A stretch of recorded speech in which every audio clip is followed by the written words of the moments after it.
राधे राधे दोस्तों, आज मैं आपको माघ मास माहात्म्य अध्याय 29 सुनाने जा रही हूँ। भक्तिभाव और ध्यान पूर्वक सुनिए।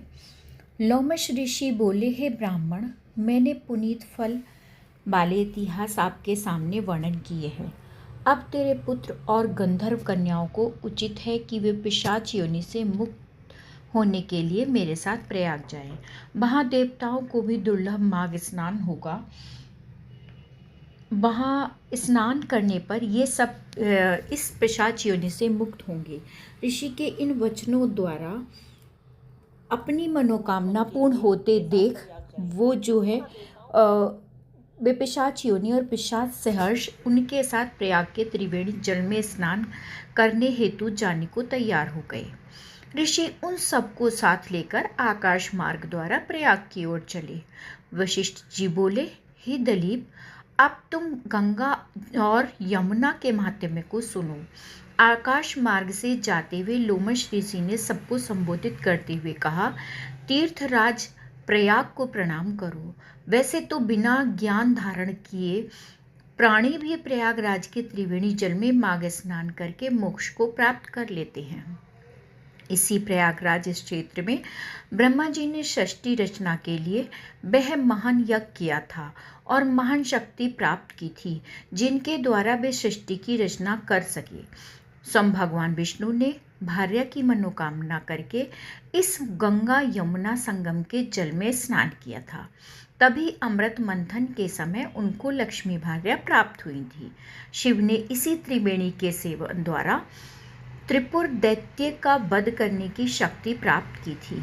इसी स्थान पर 33 कोटि देवताओं की तपति हुई थी। यही योग स्वरूप जनार्दन भगवान का सुख है, जहाँ प्रलय के समय मार्कंडेय जी ऋषि ने हरण ग्रहण किए थे। समस्त पापों को हरण करने वाला यह जमुना जी हैं। यहाँ स्नान करने वाले निष्पाप होते हैं, सभी को मुक्ति प्राप्त होती है। इस विषय में एक इतिहास को सुनो। किसी समय ऋचीक ऋषि ने एक गंधर्व को श्राप दिया और वह काक को गया। उस गंधर्व ने काक होते ही तुरंत इस त्रिवेणी के जल में स्नान कर डाला। उसके प्रभाव से वह श्राप से मुक्त हो गया। इसी प्रकार जब इंद्र द्वारा श्राप प्राप्त कर उर्वशी इंद्रलोक से गिरी, उसने भी स्नान कर अपने को तुरंत श्राप मुक्त कर लिया था।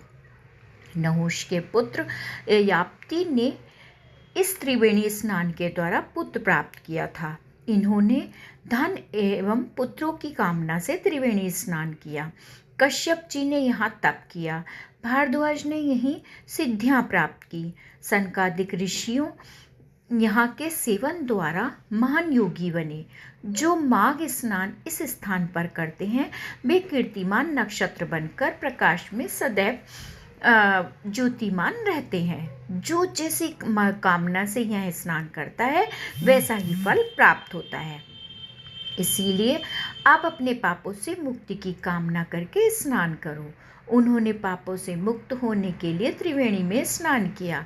स्नान करते ही वे उस पिशाच योनि से मुक्त हो गए। वे अपने दिव्य देह को प्राप्त हुए। तब वेद निधि ने लोमश ऋषि से कहा, हे मुने, आपकी कृपा से यह सब श्राप से मुक्त हुए हैं।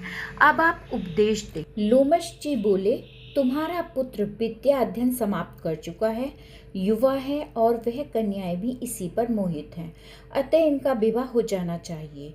ऋषि के वचन मानकर उस ब्राह्मण पुत्र ने उन कन्याओं का वरण कर लिया।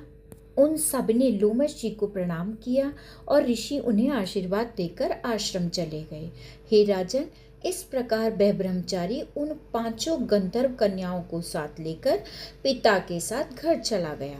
जो प्राणी इस पवित्र माघ स्नान को माहात्म्य को पढ़ता है, सुनता है, उसकी समस्त पापों से मुक्ति होती है। उनको मनोवांछित फल प्राप्त होता है और वे वैकुंठ को जाते हैं। इस इतिहास को सुनने वाले द्विज का पूजन करके यथाशक्ति दक्षिणा देकर संतुष्ट करना चाहिए। ऐसा प्राणी सुखी रहता है। हर प्राणी को चाहिए कि वह अपने जीवन काल में कम से कम एक बार तीर्थराज प्रयाग में जाकर त्रिवेणी का स्नान कर मकर संक्रांति के दिन माघ स्नान अवश्य करे, ताकि उसके भूतकाल में हुए पापों से छुटकारा मिल सके और भविष्य उज्जवल हो सके। स्नान के पश्चात यथाशक्ति सोना, चांदी, रुपया, अन्न, गुड़, तिल आदि का स्नान अवश्य करना चाहिए, तभी स्नान दान का पुण्य फल प्राप्त होता है। यही मेरा माघ मास महात्म्य अध्याय 29 मैं अगले माघ मास महात्म्य 30 में फिर मिलती हूँ। तब तक के लिए राधे राधे।